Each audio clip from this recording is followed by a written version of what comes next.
रे हर्फ़े बदनसीब है नासिर मेरी तरह, अब तक किसी भी लफ्ज़ के आगे न लग सका।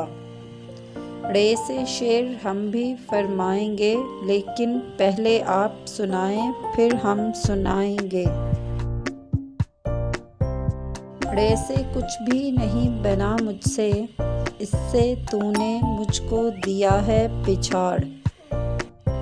रे को रे पढ़ते हुए अटकती है ज़ुबां मेरी, खुदाया अब तो कर दे मुश्किल आसान मेरी।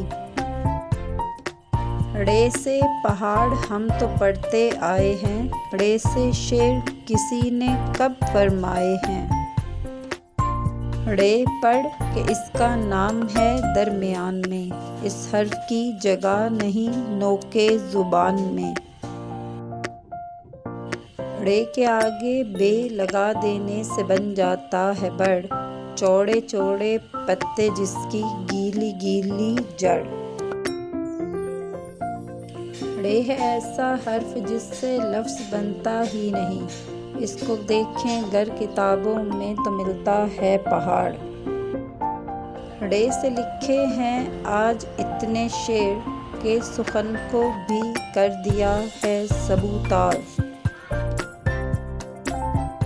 रे से कोई शेर नहीं है लेकिन मेरे यार, एक दरख्त में आता है और वो है बड़। रे से शेर बना के हमने सबको हैरान कर डाला, झगड़ा है बेकार का जिसमें है सबने खुद को डाला।